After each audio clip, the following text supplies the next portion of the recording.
recordingnya. Silakan mulai dari siapa nih yang sudah buat tugasnya? Boleh Orang tua saya Pak, izin, boleh. Raden Muhammad juga boleh. Silakan. Kita izin screen ya, Pak. biasakan untuk tugas akhir ini bukan pembimbingnya yang berbicara. Jadi nanti biar ketahuan apa titik-titik kelemahannya. Jadi dari kalian sendiri gitu, dari mahasiswa sendiri, agar supaya hasilnya nanti dievaluasi sama Pak Hasan. Setelah itu nanti dilakukan perbaikan terhadap tugas akhir tersebut gitu ya. Izin Siapa saya screen duluan? ya, Pak. Siapa duluan ini? Sok, Acung, Cung, yang duluan menyampaikan materinya.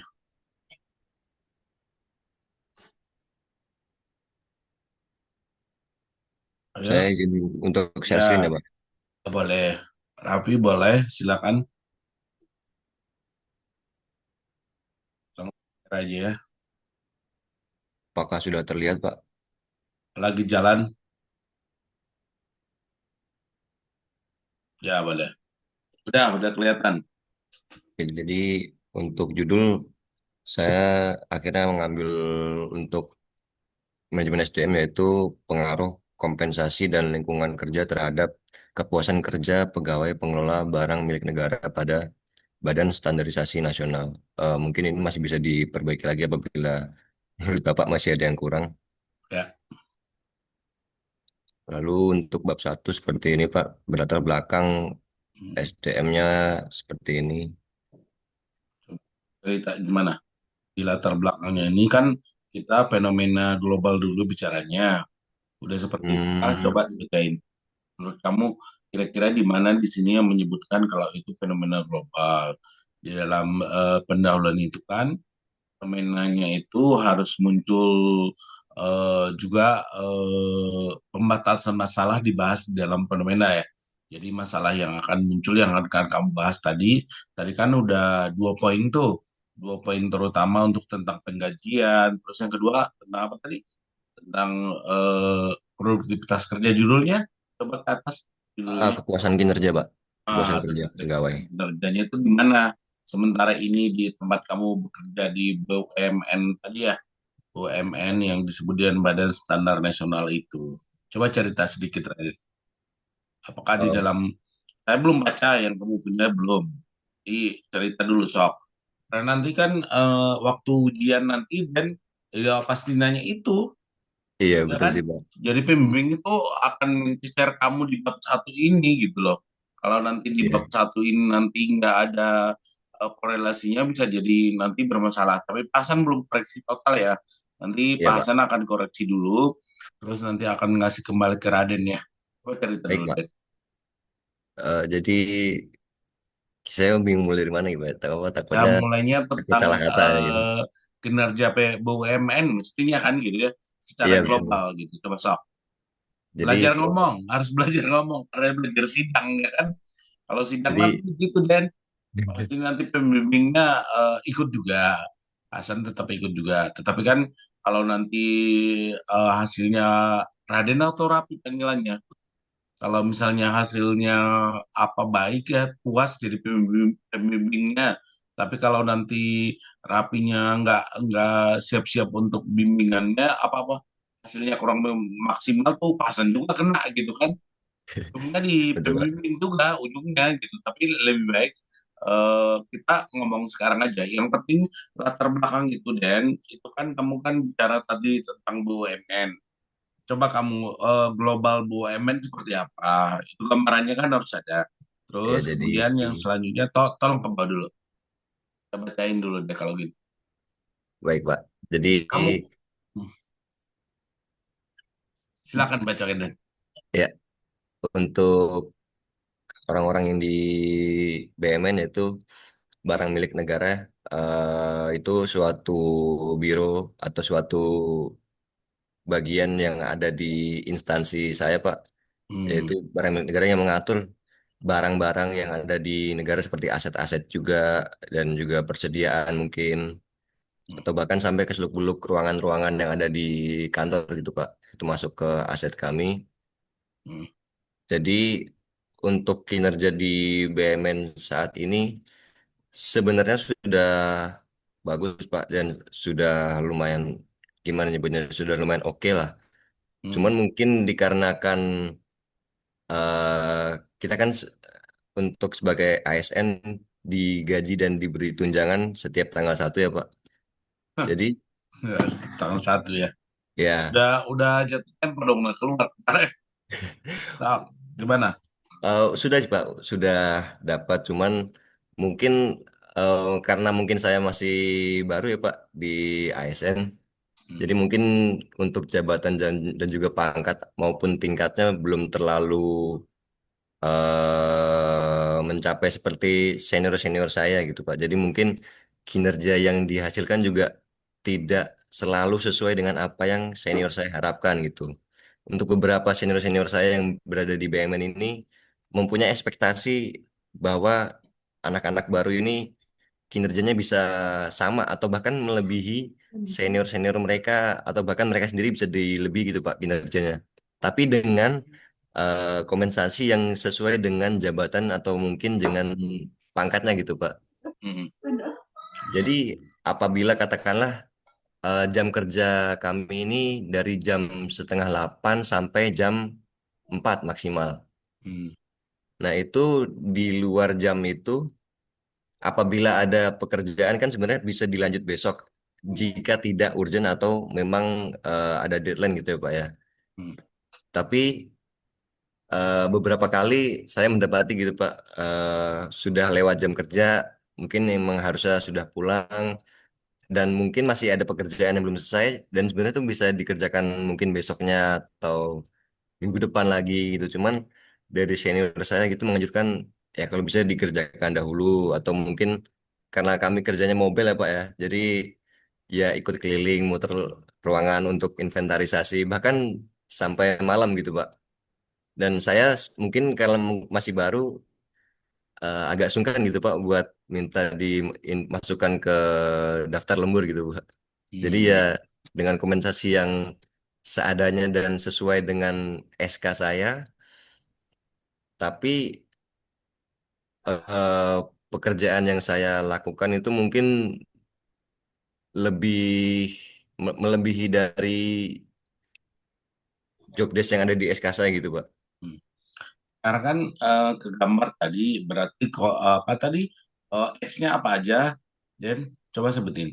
Ya kan ada coba ke atas lagi, ke atasnya lagi X-nya apa aja? Coba dari judul ini. X-nya kompensasi dan Ya. lingkungan Pak. Kompensasinya, apakah bisa ada nanti akan mengevaluasi ya secara SPSS ya kan? Jadi Ya, kompensasi itu bisa nggak dimintain tentang kompensasi itu kan pasti ada Lana Sentorinya ya kan Den? Jadi kalau betul. nanti Lana Sentori itu harus memakai teori siapa gitu kan? Terus teori itu kan nanti ada poin-poin yang akan menjadi kuesioner yang akan dibagikan kan terhadap karyawan di tempatnya Aden kerja gitu ya kan. Itu kan berapa orang pesertanya dan apa pegawainya?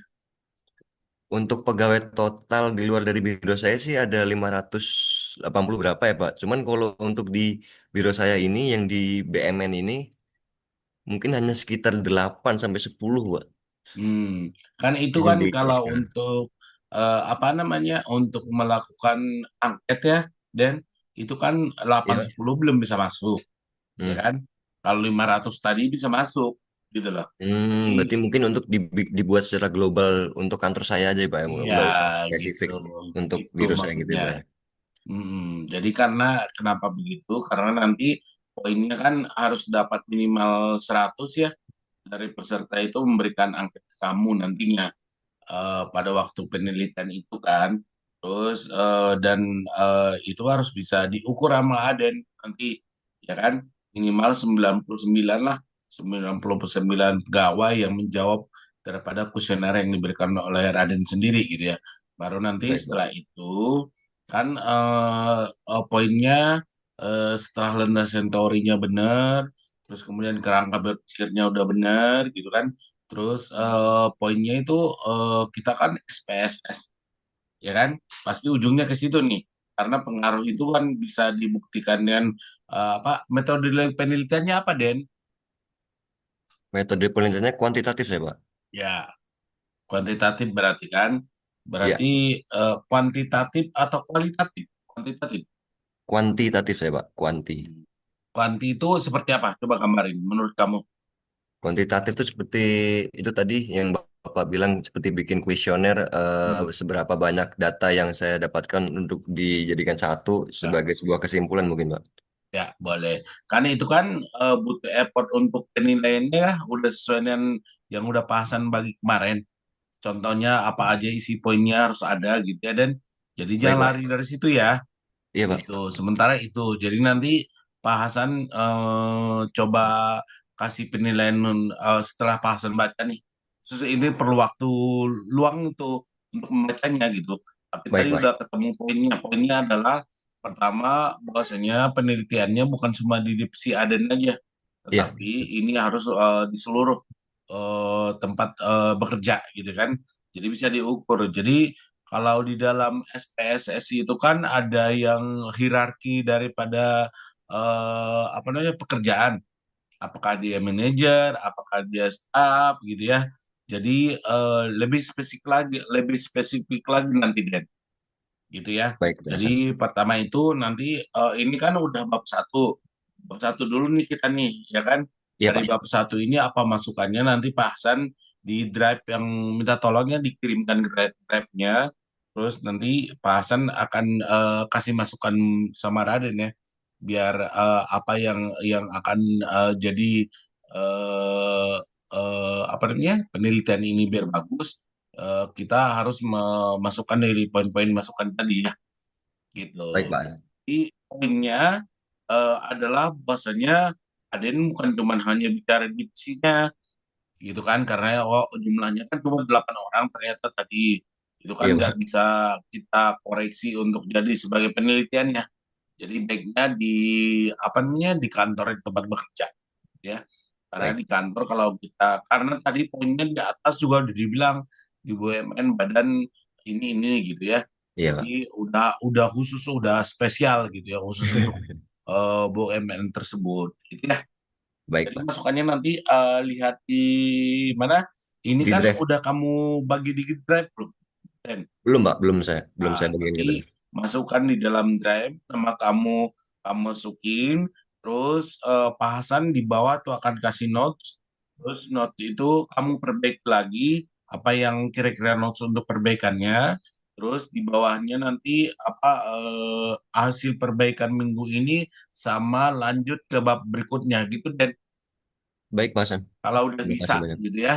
Jadi Baik. nanti minggu depan kita ketemu tuh udah ada pengen tambahan gitu ya gitu. Saya kasih waktu 2 hari 3 hari lah untuk mengoreksi ya hasil daripada TA kamu ya Den ya.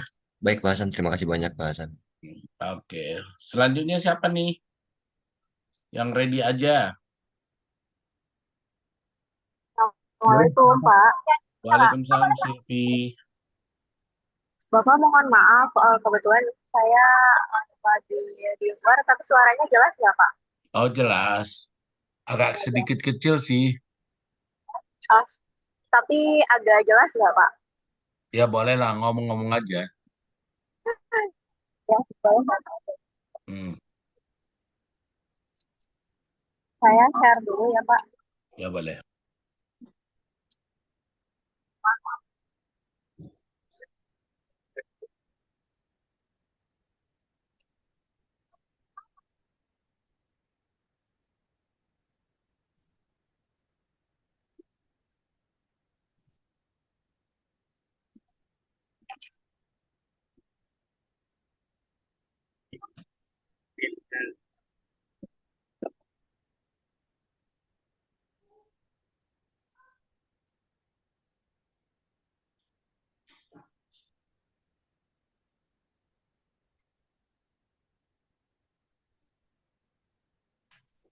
Sudah ada belum Pak? Belum muncul Pi. Oh, belum muncul ya? Sebentar Pak.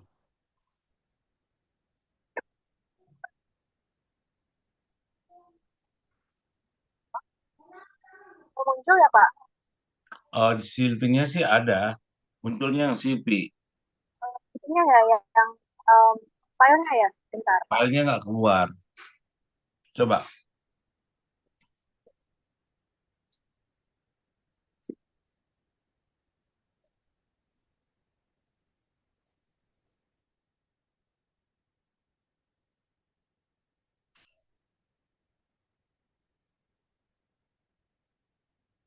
Nanti ini juga jadi masukan buat yang lain. Jadi kalau di dalam tugas akhirnya Unsia, kita harus device kita harus ready ya, nak. Karena kan waktunya cuma 30 menit ya dikasih ya sama Unsia. Jadi harus benar-benar ready gitu. Bagaimana waktu sidang itu cari tempat yang paling baik, yang bisa koneksi internetnya lebih baik gitu ya.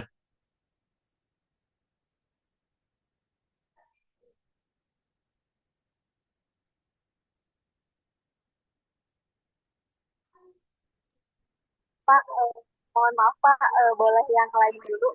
Boleh. Kalau enggak Silvi WA pribadi ke Pasan aja. Oh iya, boleh boleh Pak. Ya, sebentar ya Pak. Tuh. Coba yang lainnya, Sob. Sigit Assalamualaikum Pak. ready. Siapa? Santoso ready. Santosa. Saya izin share screen ya Pak. Boleh, boleh, boleh.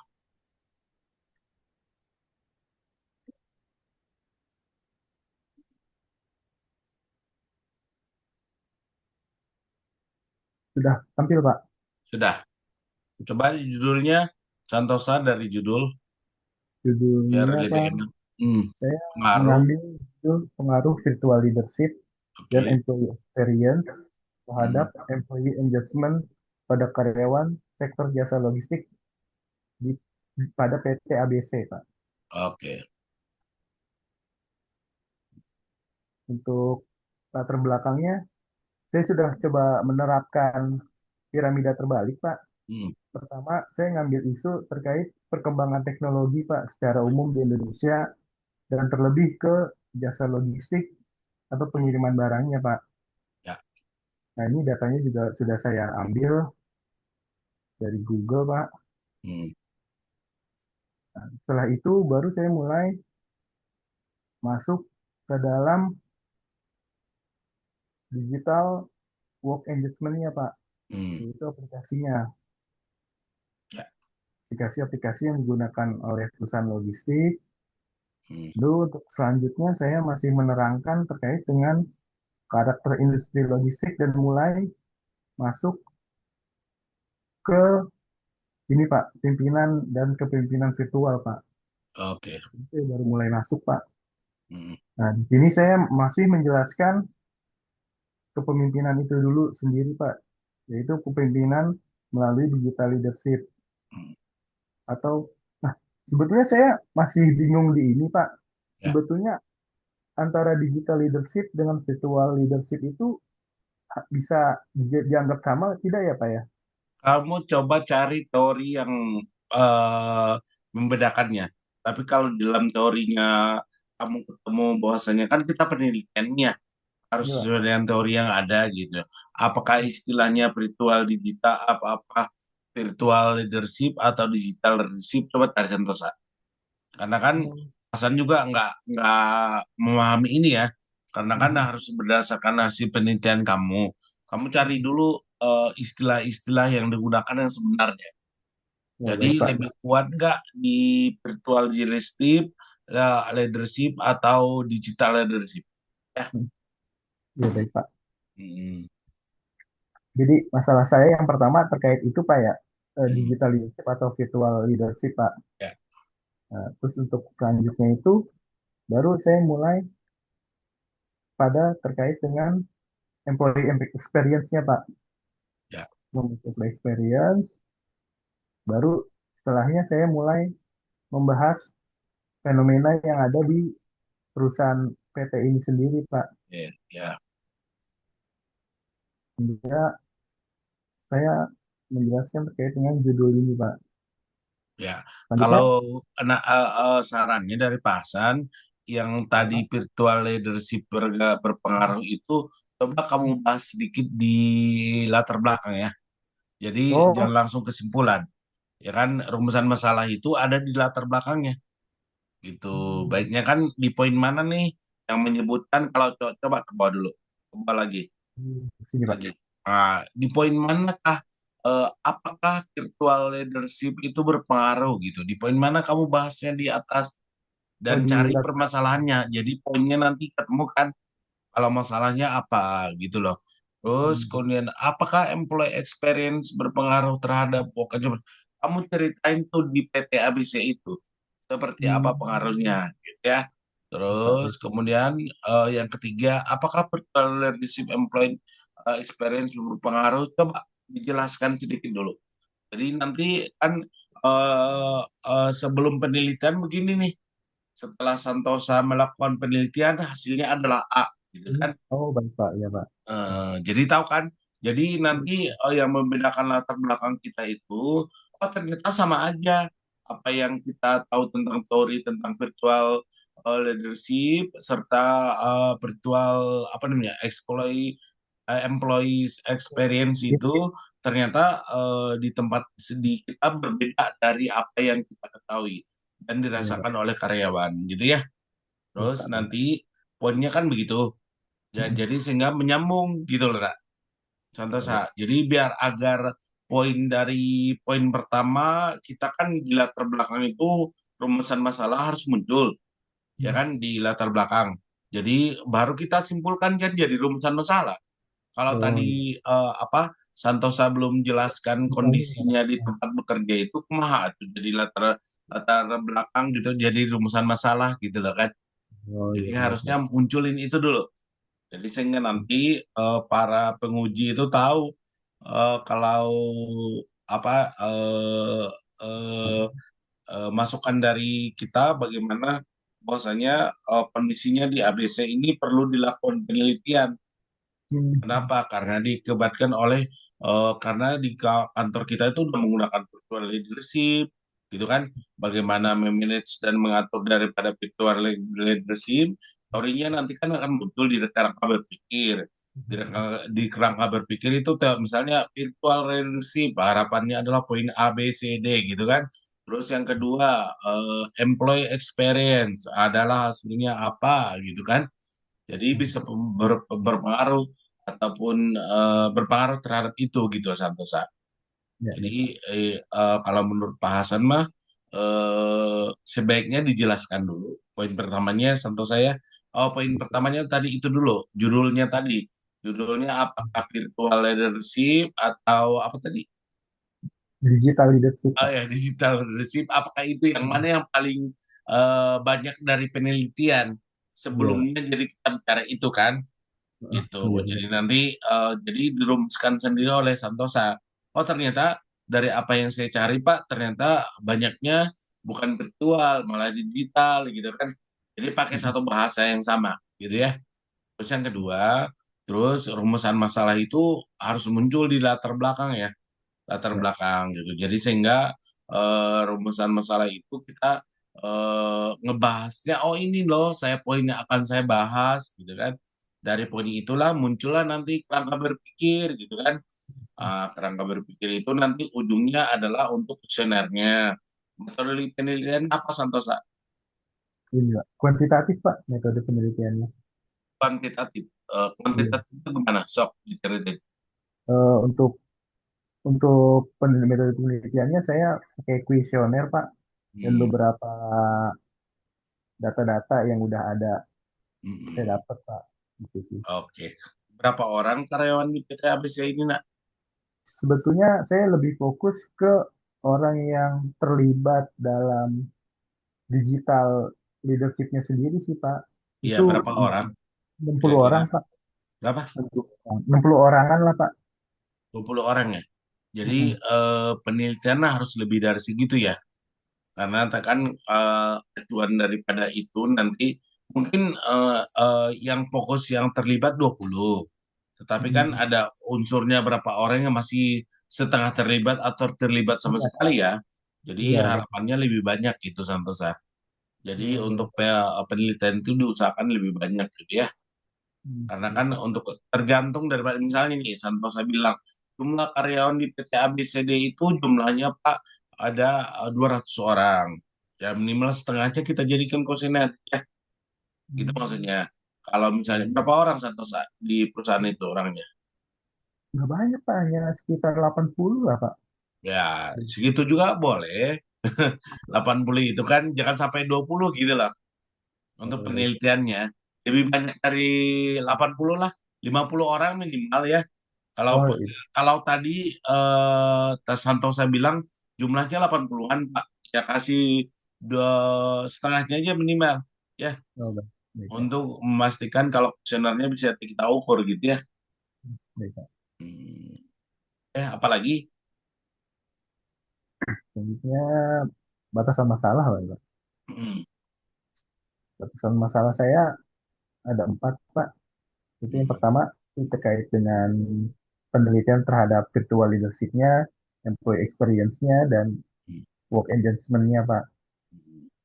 Dan yang keduanya, respondennya sendiri dibatasi pada karyawan PT ABC-nya saja, Pak.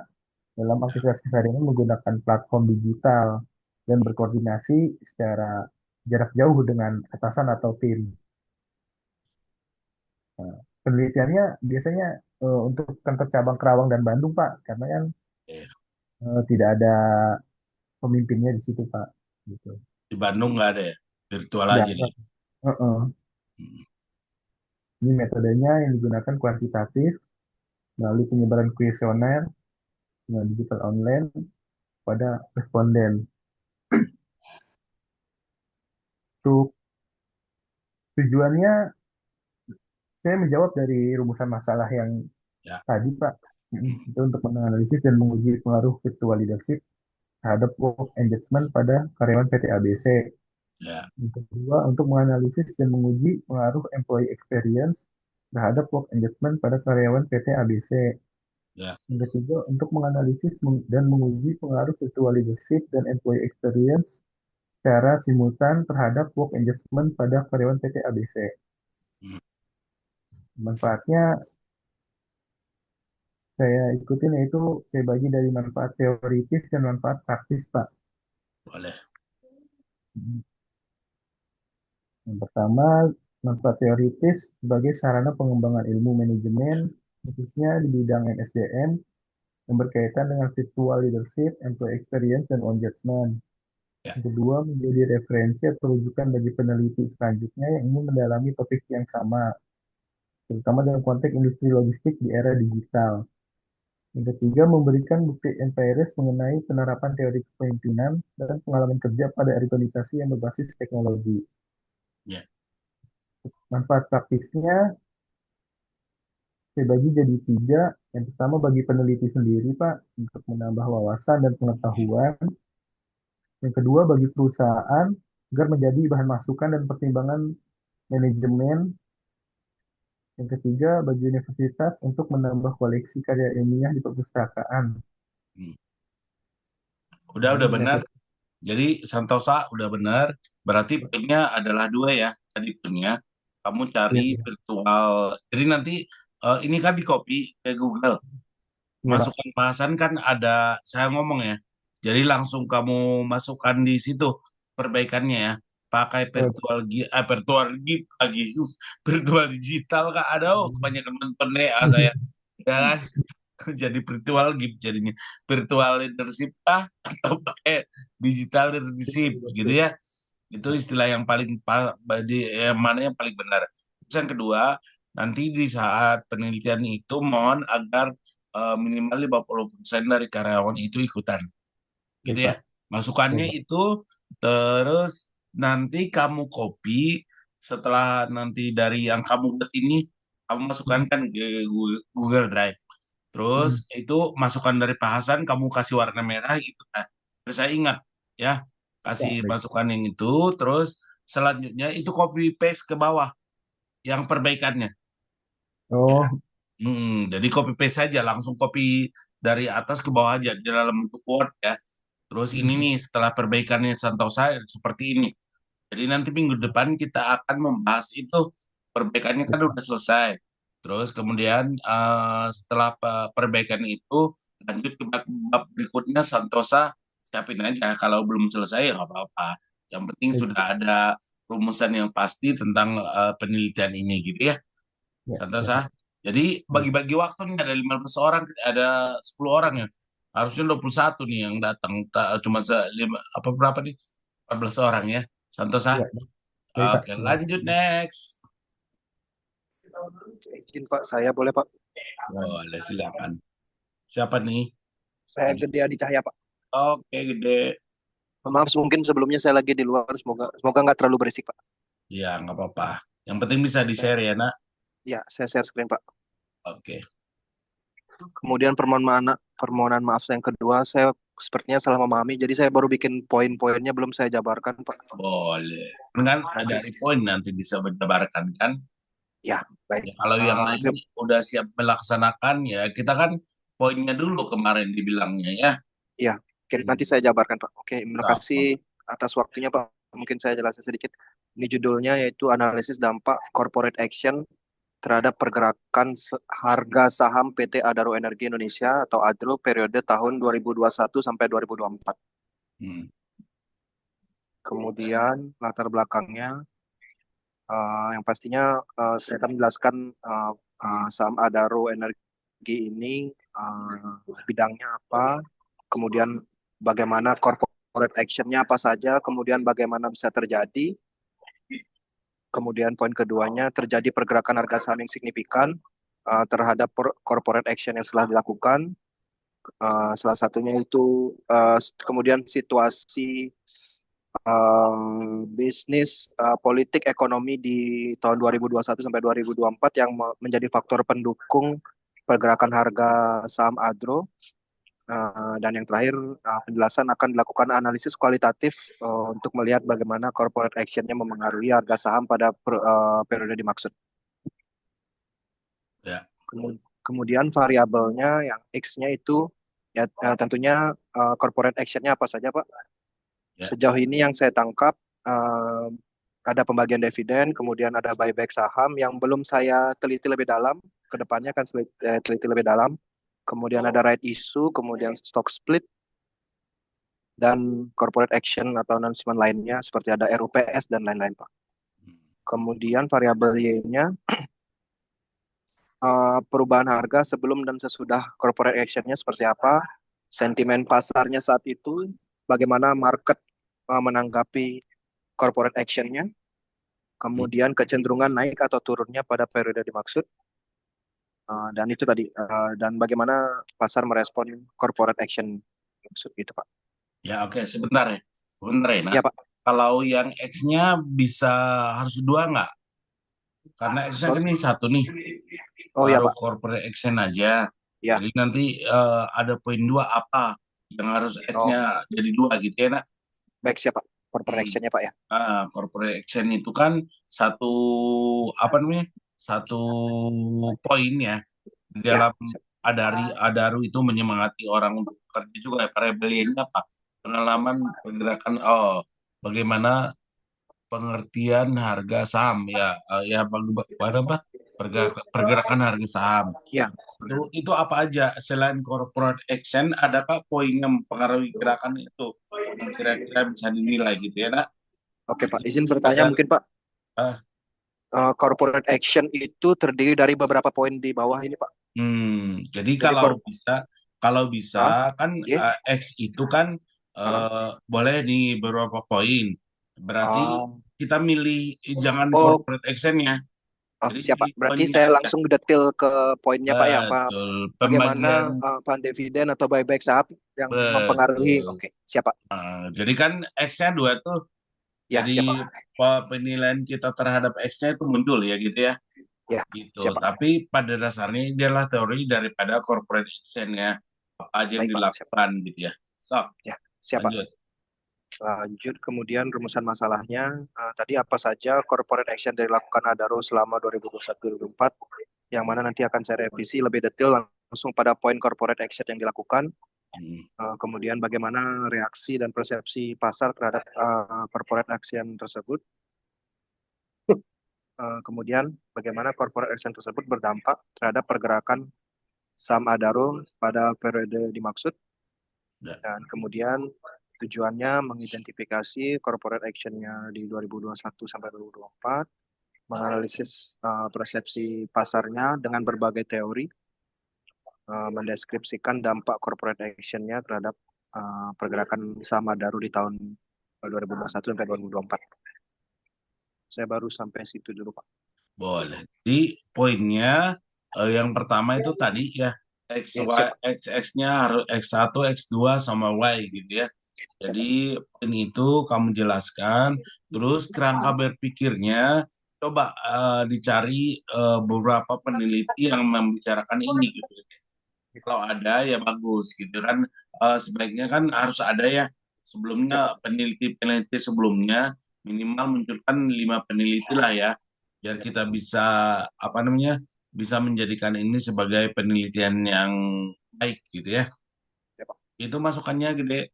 Jadi nanti Ya, kamu masukkan poin ini, tolong dimasukkan di dalam Google Drive itu. Setelah nanti kamu dapat tadi variabelnya sudah yang pasti dipakai sama gede itu apa. Terus nanti setelah itu boleh kamu bahas ke seperti tadi ya. ya, Pak. Mulai dari latar belakang, mulai dari ini dilakukan aja. Oke, gede. Ya, siap. Izin Pak, bertanya sekali lagi Pak. Untuk yang ke drive, jadi saya perlu jabarkan dulu sampai ke latar kayak teman-teman latar belakang atau cukup yang ini Yang ini saya aja. Karena berarti yang saya dinilai ya, ini dulu, ya kan? oke, siap. Yang Siap Pak. Berarti saya masukan. revisi dulu kemudian poin-poin masih poin-poin Pak ya. Jadi ini aja dulu aslinya ini Oh, dimasukkan. ya, Terus siap Pak. perbaikannya kan dari Pak Hasan kan tadi variabelnya X1, X2-nya harus muncul gitu ya. Siap, siap Pak. Terus setelah itu di bab 1 itu mulai bahas gitu nanti berikutnya. Ya kan Baik, setelah kamu masukkan ini terus ada masukan dari Pak Hasan. Kalau lanjut ke bab berikutnya bab 1 itu tolong dibuatkan gitu ya. baik Pak. Dimasukkan Pak Hasan tambahannya gitu ya. Terus setelah itu di kamu tarik lagi yang sudah latar belakangnya mulai dibahas gitu ya. Baik Pak. Terima kasih Pak. Biar cepat jadinya gitu ya. Baik, siap Pak. Terima kasih Pak. Ya, oke gede apalagi? Baik. Saya sementara itu dulu Pak. Terima Oke. kasih Pak. Makasih ya gede. Oke, siap Lanjut. Pak. Sylvia mau, Pak. Boleh Ya, Pak. silakan Sylvia. Siapa dulu nih? Sylvia atau siapa dulu? Yang lagi ngomong Sylvia ya? Iya, Pak. Sylvia. Besok silakan.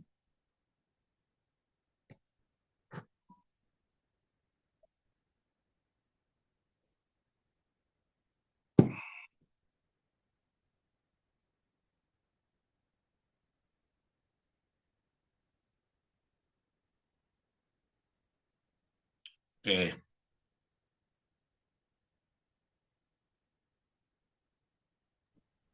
Sudah muncul belum ya, Pak?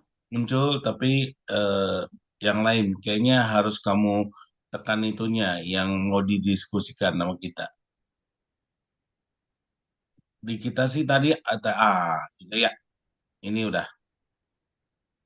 Oke, untuk judulnya, pengaruh motivasi, komunikasi, dan stres kerja terhadap kepuasan kerja karyawan di PT Sahabat Hijrah Indonesia, Pak. Hmm. Terus untuk latar belakangnya itu tentang pengertian sumber daya manusia atau SDM, Hmm. dan ke bawahnya tentang pengertian masih tentang sumber daya manusia untuk permasalahannya. Nah, ini untuk permasalahan ininya Pak, Kondisi contoh sekarang. ya presentasi kehadiran karyawannya untuk Hmm. di PT Sahabat Indonesia. Untuk jumlah karyawannya itu ada 30 orang. Jadi tadi poin pertama yang diperbaiki Silvi itu Ya, nanti Pak? kan recording nih bahasannya. Iya. Eh, Motivasi komunikasi itu satu bahasa dibikinkan. Jangan pakai koma ya. Tadi kan pakai koma tuh. Jadi Iya. perasaan kalau kamu tuh X-nya ada 3, padahal tadi cuma 2 ya kan? Oh, Di atasnya judulnya masih pakai. Coba kamu ke atas dulu. Lagi di judul di awal. Pengaruh motivasi komunikasi. Satu itu, satu poin dibikinkan ya. Jangan Siapa? pengaruh motivasi, terus komunikasi kan dua, X-nya dua tuh. Terus Ya. nanti lanjut stres kerja itu tiga, ya Mm-mm. kan? Iya, Kalau Pak. begitu, kalau itu tiga. Terus terhadap kepuasan, I-nya baru kepuasan gitu. Berarti ini kan kalau bahasa orang penelitian, ini tiga, tiga ini ya, tiga, Sebenarnya udah ya, tiga, tiga X sebenarnya ya. emang ini Pak X satunya itu motivasi, X2-nya komunikasi, dan X3-nya stres kerja. Oh, jadi kamu pakai tiga. Iya, betul. Untuk Y-nya Eh, kepuasan kerja. Oke, kalau gitu nggak apa-apa. Yang penting kamu siap tiga ya. Iya, Pak. Insya Allah. Iya kan? Yang penting kamu siap tiga nih. Makanya Pak Iya, Hasan Pak. tuh tadi baca motivasi satu, komunikasi dua, stressing tiga, gitu kan? Iya, Terhadap betul. kepuasan lagi. Berarti teorinya itu ada tiga ya, Iya, motivasi, komunikasi, dan stres, ya iya, kan? Pak. Iya, Ah betul. ya oke, kalau Dilma ya nggak apa-apa. Yang penting tanggung jawab terhadap X-nya ada dua, ada tiga gitu ya. Iya, Pak, siap. Ya, Nah, lanjut. ini untuk presentasinya di 2024 itu dari 8%, 14% di 2025, dan 20% di 2026 untuk tingkat keterlambatannya. Ya, Terus untuk ke bawahnya ini pengertian motivasi komunikasinya, Pak. ya, Dan untuk identifikasi masalahnya ada tiga berarti ya Pak, motivasi, komunikasi, dan stres kerja. ya. Untuk rumusan masalah, terus Apa motivasi tadi yang tiga poin itu udah muncul kah di pembahasan dari latar belakang yang mana Pak? yang motivasi komunikasi itu udah kamu bahas di latar belakang. Ini udah Pak, Gimana itu ketemunya ada? ada ada Eh, sebentar.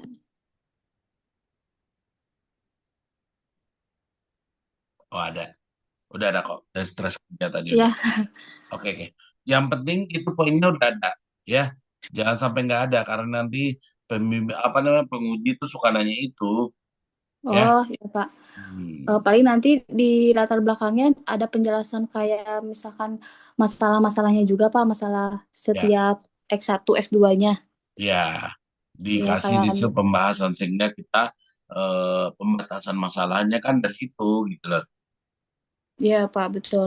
Kayak misalkan motivasi menurunnya semangat karyawan akibat rutinitas pekerjaan yang monoton. Eh, Komunikasi, contohnya kurangnya komunikasi efektif antara atasan dan bawahannya. Dan untuk stres kerjanya, contohnya itu target pekerjaan yang ketat membuat karyawan mudah mengalami stres. Boleh. Kalau itu poinnya udah ketemu, ya berarti kerangkanya kan tiga tuh teori. Iya, Pak. Kamu cari juga lima minimal penelitian sebelumnya, oke? Iya, Tentang ini, tentang poin ini ada, tentang ini ada, gitu ya, iya, gitu Pak. ya. Siap. Hmm. Lanjut ke belakang lagi. Ke bawahnya. Hmm.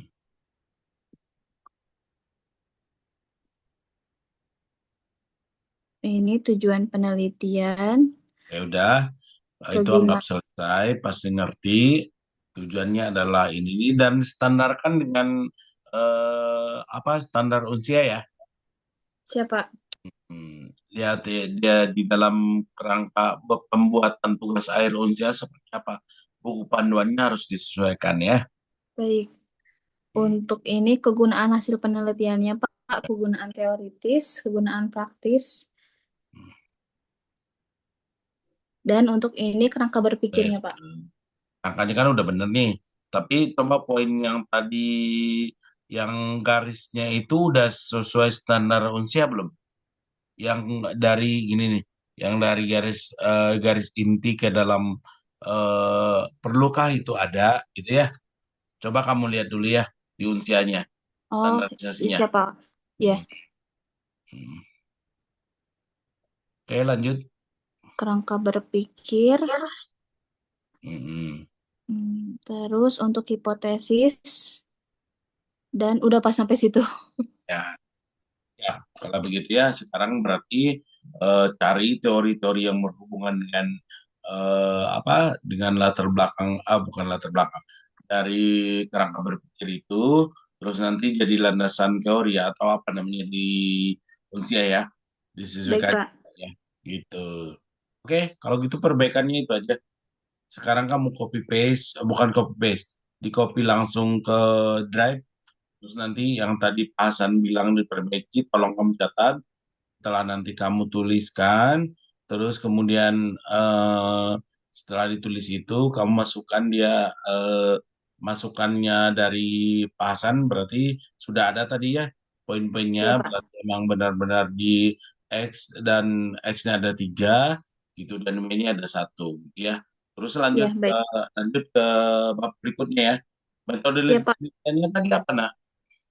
Ya, berarti nanti ini tinggal di-share di Google Form aja ya, Pak. Google Ya, Drive. metodologi penelitiannya apa tadi? Sorry, belum. Metodenya kuantitatif, Pak. Oh, kuantitatif. Berapa orang yang bakalan dijadikan sebagai sampel?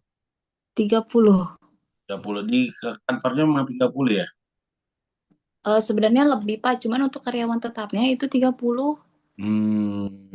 Kalau motivasi kan ke karyawan kontrak juga boleh. Oh, Lebih. Ya, siap. jadi Berarti jangan kalau 30 aman atau gimana, Pak? jumlah karyanya berapa? Tiga, sebenarnya itu 40, Pak. 40 lebih. Oh, kalau cuma 40 semuanya aja ya dibikinnya CP. Oh, baik, Pak. Karena kan ngukurnya nanti apa namanya? Pasti akan ditanyakan itu. Iya, Samplingnya itu. Terus nanti kan SPSS-nya tolong dikerjakan sesuai dengan yang diminta sama manusia ya. ya, Pak. Hmm. Oke Silpi, itu Baik, pasukannya. makasih, Pak. Pasukannya tadi kamu read ya, tulis di setelah kamu yang kamu tadi presentasikan, terus di read apa yang Pak Hasan bilang, terus nanti setelah itu perbaikannya tuh lanjutnya itu dibikin di selanjutnya di drive itu juga ya. Ya, Atas nama siap. Sylvia ya. Makasih, Pak. Oke. Ya, sama-sama. Lanjut. Assalamualaikum, Pak. Boleh, Rizky. Bapak, Waalaikumsalam. halo. Sylvia. Ya, siapa yang ngomongnya? Sylvia, Sylvia. Oh, Silvia, ya. Baik.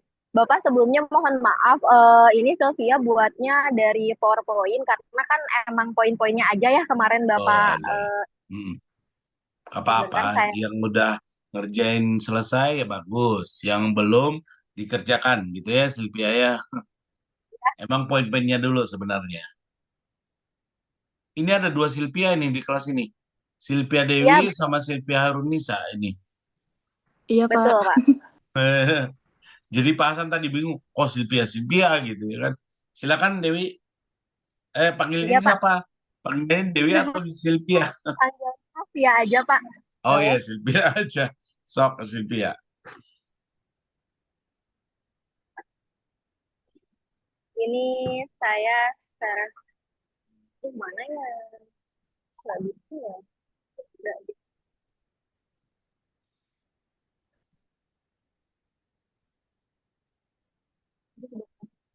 Atau udah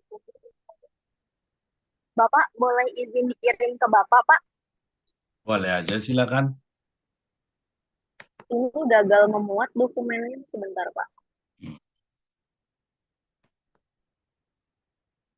Coba kirim.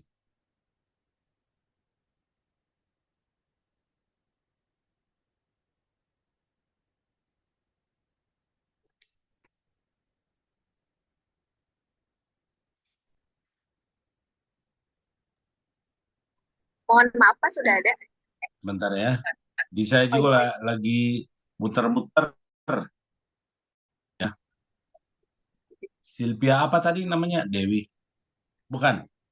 Sylvia Liliana, ya. Perencanaan penelitian ya. Oke. Ntar saya buka dulu ya. Pak Hasan buka dulu ya.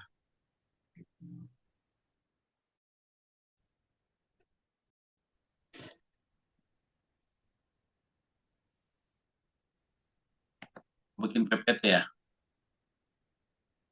Ya, betul, Pak. Sylvia buat Lagi. di PPT, jadi poin-poinnya aja Sylvia masukin dulu. Soal. Boleh cerita dulu sambil dibuka, Sylvia? Boleh. Uh, Hmm. Jadi kebetulan Pak, judul Sylvia ini kan pengaruh employer branding dan corporate reputation terhadap minat melamar kerja generasi Z di Kabupaten Subang. Jadi nanti studi kasusnya itu untuk karyawan generasi Z di Kota Subang, Pak. Oke. Betul. Ya, Pak, seperti itu. Kamu ngambil sampel berapa nanti? 100, Pak. Oke, siap. Ya, ngambil sampel 100 untuk data kuesionernya. Lalu juga di latar belakang masalahnya, Pak. Jadi saat ini kan persaingan global itu makin ketat. Sumber daya manusia itu berperan penting banget untuk menarik talenta berkualitas, ya Pak. Ya. Jadi dalam sumber daya manusia ini proses rekrutmen menjadi salah satu pilar utama dalam keberlangsungan organisasi. Ya. Saat ini perusahaan dihadapkan pada fenomena di mana kandidat yang memasuki dunia kerja itu banyak diisi oleh 1997 sampai 2012. Nah, oleh karena itu, perusahaan harus merumuskan strategi dan faktor-faktor yang bisa mempengaruhi minat melamar kerja pada generasi ini. Ya. Nah, lalu faktor pertama yang berpengaruh itu ada employer branding, di mana employer branding ini merupakan pendekatan strategis perusahaan untuk membentuk serta mempromosikan citra positif sebagai lingkungan kerja yang menarik bagi calon karyawan itu dan masyarakat luas. Ya. Dan faktor kedua itu ada corporate reputation atau reputasi perusahaan, di mana bentuk sebuah pemenuhan terkait ekspektasi rasional dan ekspektasi emosional terhadap perusahaan tertentu. Jadi reputasi perusahaan ini adalah cara pandang kita masing-masing terhadap kinerjanya, rasa emosionalnya terhadap perusahaan-perusahaan dari waktu ke waktu. Ya. Nah, di sini juga di PowerPoint Sylvia, Pak, di situ Sylvia ada data sensus BPS Indonesia, itu diambil dari data CNN tahun 2024-2025. Itu Indonesia dikuasai oleh Gen Z, di mana ada 74,9 juta jiwa. Lalu juga Sylvia cek di BPS Jawa Barat, itu Gen Z itu mencapai 12,2 juta jiwa. Dan Gen Z di Kabupaten Subang itu ada 384.200 jiwa. Jadi sangat banyak generasi Z ini di Indonesia, khususnya di Kota Subang sendiri. Dan kalau untuk di Kota Subang itu ada penduduk yang berumur 15 tahun ke atas itu bisa dikatakan Gen Z, ya Pak. Ya. Di sini banyak banget yang sudah bekerja menjadi pegawai karyawan, itu ada total 284.000. Itu di luar Gen Z-nya tersendiri, Pak. Lalu juga jumlah perusahaan yang ada di Kabupaten Subang menurut bentuk badan hukum tahun 2020 sampai 2024 itu ada sekitar 53.767 perusahaan itu di tahun 2024-nya, Pak. Jadi sumber data BPS ini itu terbaru update November 2025, di mana datanya itu diambil pertengahan 2024 sampai pertengahan 2025, Pak. Ya. Ya, lalu juga di sini ada kerangka konseptualnya, Pak. Apakah employer branding terhadap minat melamar kerja itu ada hubungannya? Nah, penelitian terdahulu itu ada Kurniawati, lalu juga ada beberapa sih Pak penelitian terdahulu, cuma sama Sofia nggak dimasukin semua. Di sini menyimpulkan bahwa employer branding itu berpengaruh signifikan terhadap minat melamar kerja. Jadi perusahaan harus melihat pentingnya employer branding sebagai strategi perusahaan untuk menarik dan mempertahankan talenta muda seperti Gen Z. Lalu juga ada penelitian Karnia 2025, ada penelitian Muder dan Hasanati 2026, ada juga penelitian Widianti dan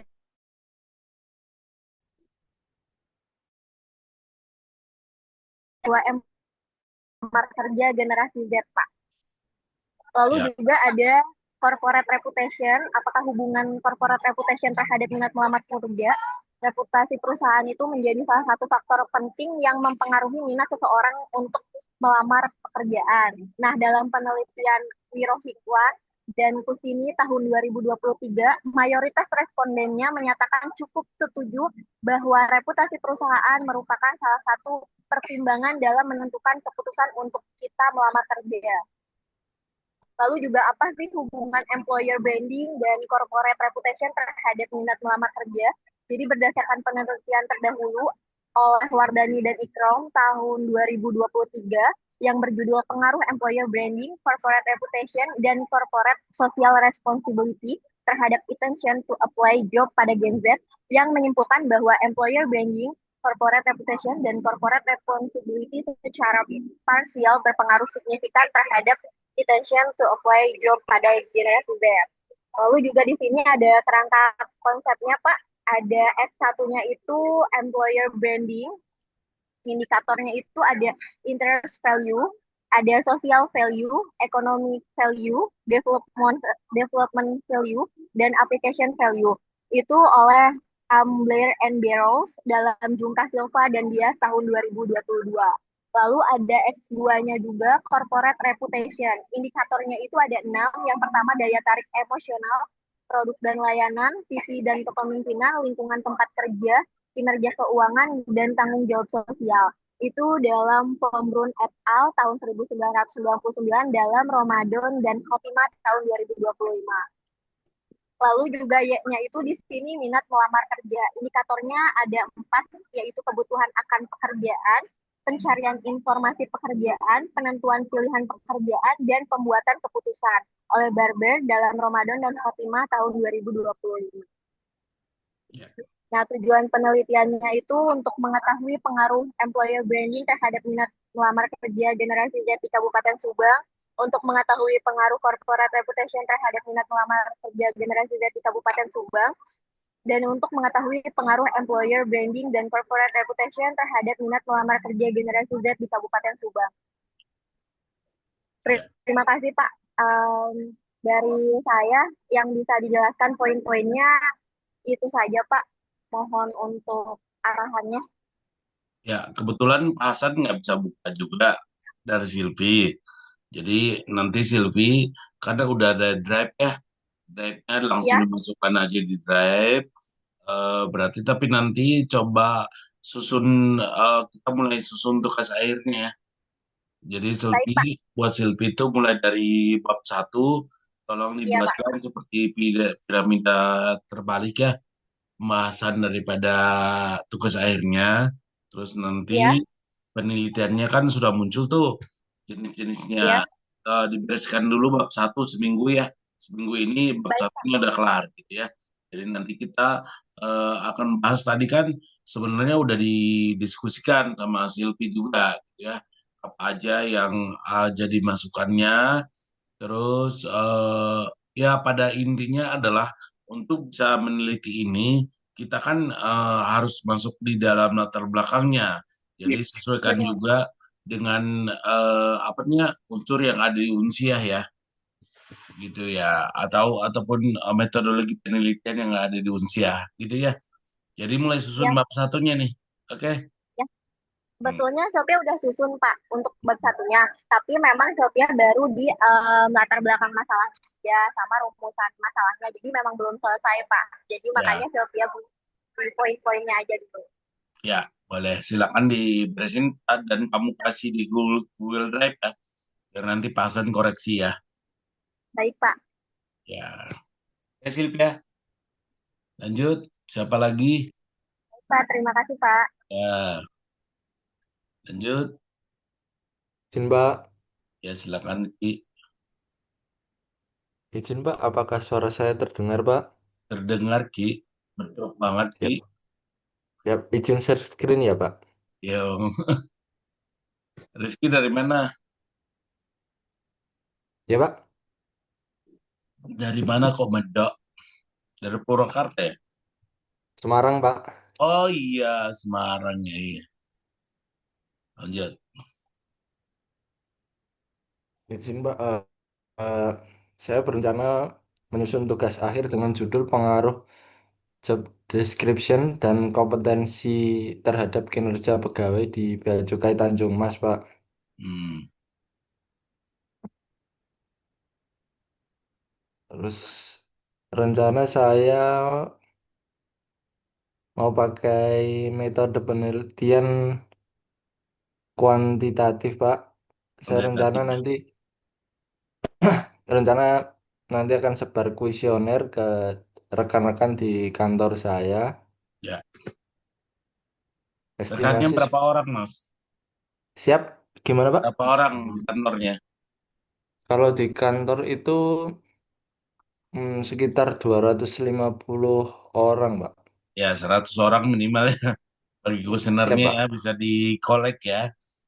Terus Siap, yang ya, Pak. kedua poinnya kan judul udah kebentuk nih, udah dibikin nama apa namanya sama Rizky. Ya, Latar Pak. belakang tadi dibahas juga ya Ki di dalam Siap. di latar belakang batas masalah itu ada dibahas di latar belakangnya Ya, gitu. Pak. Poinnya itu. Terus kemudian gaya menulis coba ke bawah lagi. Bahasan bahasan cepet aja nih ngasih masukannya ya biar bisa Ya, diperbaiki Pak. aja. Kalau ada biar bisa ditambahkan bukan diperbaiki lah. Pasti mikir mahasiswanya juga udah pasti ada cara untuk mencari ya kayak gitu ya. Sumber data udah jelas, hipotesisnya coba ke bawah. Ya, hipotesis 1, 2, dan 3 terus lanjut. Hmm, Sini, Pak. analisa. Rencana pakai SPSS, Pak. Oke, silakan ya. Jadi SPSS ini kan punya sistem yang khusus ya, Rizky. Jadi kalau Ya, memang Pak.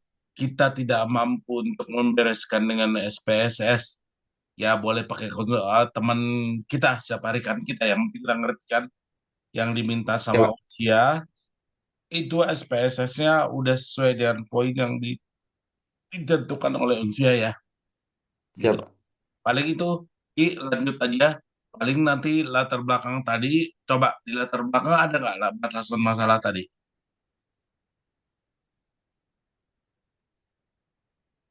Coba ke batas. Lagi, Ki. Ya, batasan masalahnya di mana? Bukan batasan masalah. Apa tuh? Coba Ya, lagi. Pak. Belum di belum dijelaskan secara rinci di Ya, untuk jadi nanti latar belakangnya, Pak. dibahas aja itu aja masukannya dulu. Ki. Siap, Pak. Kalau itu udah kamu perbaiki, terus kamu lanjutlah ke bab 2. Biar kita cepat, ya kan? Ya kan kita kan tugas akhir ini cuma dikasih 3 bulan ya. Siap, Pak. Atau 8 kali pertemuan gitu ya. Nanti coba diberesin kita kita usahakan minimal 8 kali minimal ya. Tapi kalau butuh waktu lagi untuk penyempurnaannya ya nggak apa-apa. Yang penting kan kita laporan ke Unsia udah 8 kali pertemuan nih. Oke. Jadi Siap, biar Pak. bisa lebih cepat kita beresinnya. Siap. Itu mungkin masukannya ini diupload di apa di Google Drive. Terus tadi masukan bahasan kamu merahin di bawahnya. Terus ya di bawahnya lagi perbaikannya gitu ya. Perbaikan Ya, terhadap Pak. masukan itu gitu ya. Sama penambahan tadi ini kan baru bab 1 nih Kiki baru beresin Rizky. Nanti lanjut lagi ke bab 2 gitu. Oke, Kiki? Ya, Pak. Lanjut dipekerjakan sesuai dengan arahan Unsia. Oke, kalau Siap, Pak. poinnya sih Terima kasih, kalau Pak. dari permasalahan yang kamu angkat udah nggak apa-apa, ya kan lebih sederhana dan lebih bisa kita nanti menganalisanya ya. Yang penting penelitian sebelumnya itu udah ada Ki, ya kan tentang ini minimal tentang job description sama satu lagi apa tuh yang kamu bilangin Kompetensi, Pak. ya tentang kompetensi itu juga, ya kan? Oke. Siap. Hmm. Udah Ki, apalagi Ki? Siap. Terima kasih, Pak. Ya, lanjut. Izin Pak, Seli. Ya, Sally, silakan Sel. Ada suaranya nggak Pak? Ada suaranya? Izin share ya Pak. Boleh.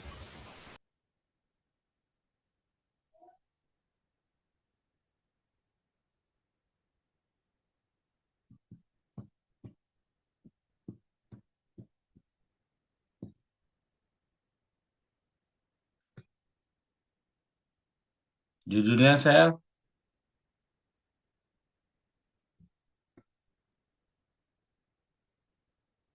Pengaruh, ada muncul nggak Pak itunya?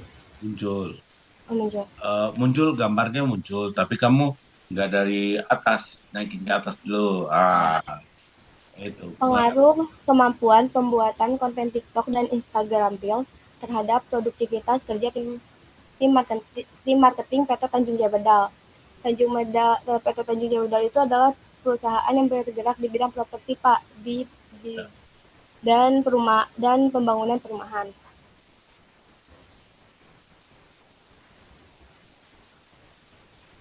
Latar belakangnya,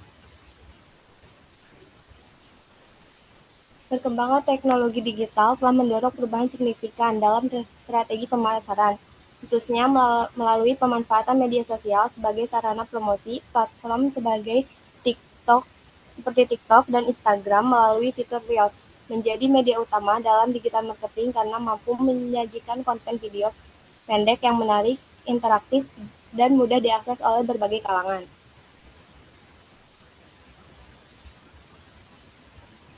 Neng, judulnya Pak Hasan kayaknya digital marketing deh. Coba ke atas dulu deh, ya kan? Karena kamu kan ngomongin pembuatan konten, Ya, itu kan spesifik banget ya.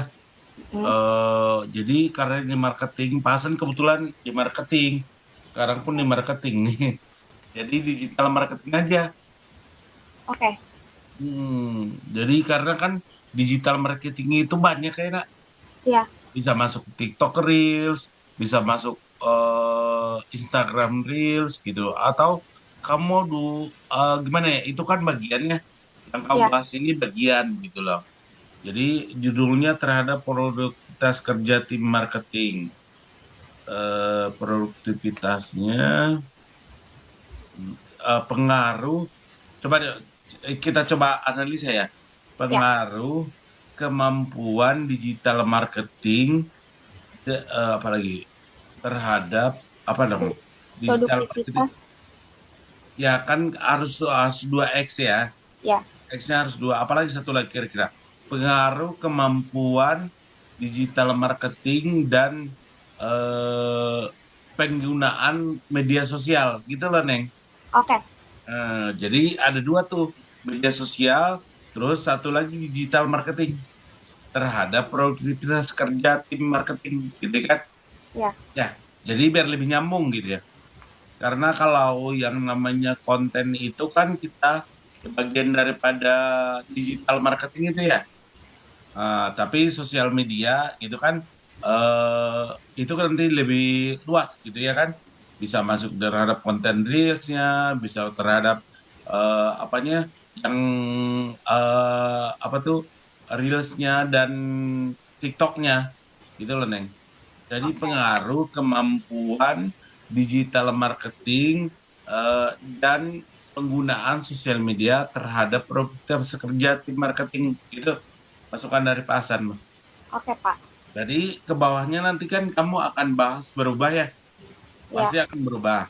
Karena kita pikir kan dua unsur itulah yang utama yang perlu dibahas gitu ya kan, gitu. Karena kan nanti sosial media itu luas ya Nak. Jadi ya. bisa dari dalam bentuk TikTok, bisa dalam apa aja gitu, digital marketing itu apa aja, sosial media itu apa aja gitu kan.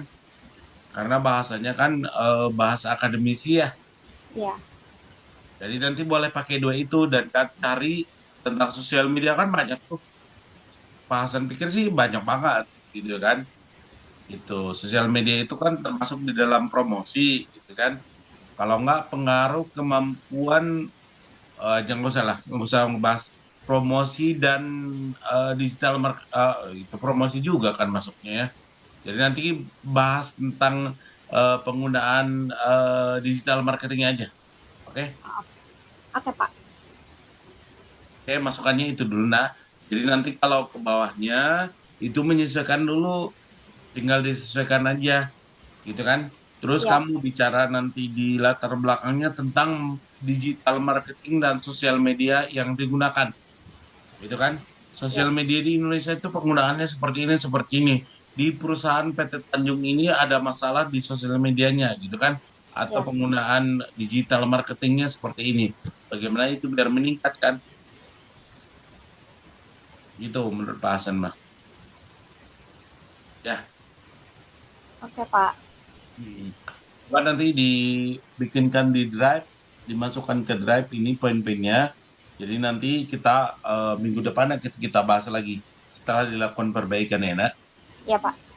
Ya, mudah-mudahan akan kita berusaha untuk mendapat nilai yang terbaik ya dari usia ya. Ya Oke. Pak. Harus semangat ya. Ya. Terima Oke. kasih Pak. Oke. Apalagi nak, Feli udah Udah Pak. boleh. Silakan lanjutnya.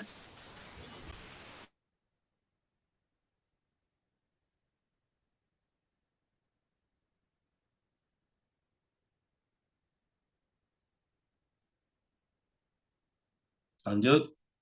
Yang mau presentasi lagi. Poinnya gitu ya. Kita udah lebih dari 1 jam nih, ya kan? Jadi yang lainnya silakan diupload aja di itu nanti Pak Hasan akan kasih masukan ya terhadap tugas saya lain ya. Kita memang batasin waktunya juga gitu ya. Nanti recordingnya banyak banget. Jadi harapannya tentang judul dan lain sebagainya akan ada masukan di dalam drive yang udah kita buat ya. Jadi harapannya teman-teman semua silakan diperbaiki. Jadi yang tadi masukan dari teman-teman yang lain bisa jadi acuan juga buat yang lain. Kita fokus ke mulai dari judul dan latar belakang ya gitu nanti minggu depan gitu ya. Oke, demikian kalau gitu malam ini dulu ya. Jadi apa? Ini udah poinnya udah masuk yang belum pernah presentasi minggu depan di bagiannya.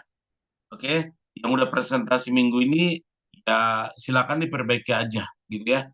Kalau nanti masukannya ada di dalam perbaikan itu ya. Untuk menghemat waktu dan kita juga malam ini udah jam 20.30 nih. Jadi kita akhiri saja pertemuan ini. Jadi bimbingan ini juga kita recording dan akan pasan upload di YouTube. Jadi nanti bisa ditonton juga sama teman-teman semua ya. Bagi rekan-rekan yang lainnya, tolong jangan terlalu 100% plagiarism karena itu bermasalah ya. Agar tugas akhirnya kita di Unsia ini agar sesuai dengan koridor dan hasil daripada sarjana yang lebih baik gitu ya. Jadi dari Pak Hasan, terima kasih untuk malam ini. Jadi poinnya kalau nanti udah upload dan nanti di grup kasih tahu aja udah upload Pak gitu ya. Jadi nanti biar saya koreksi. Nanti besok atau lusa rekan-rekan sudah bisa lihat hasil koreksiannya ya. Oke. Jadi malam ini cukup menurut Pak Hasan ya, gitu ya. Karena kita kalau 15-nya presentasi nanti kita bisa sampai 2 jam 3 jam nih. Oke. Jadi kita sampai ketemu di minggu depan lagi ya. Semangat semuanya. Yang penting tugas akhirnya dikerjain dulu ya. Kalau minggu depan itu yang presentasi yang belum pernah presentasi sekarang. Dibagi-bagi aja. Oke? Gitu. Demikian kalau gitu. Makasih semangat semua mahasiswa Unsia. Selamat malam. Assalamualaikum warahmatullahi wabarakatuh. Waalaikumsalam Waalaikumsalam warahmatullahi warahmatullahi wabarakatuh. Terima wabarakatuh. kasih Pak. Terima kasih, Ya, Pak. makasih. Saya pamit ya.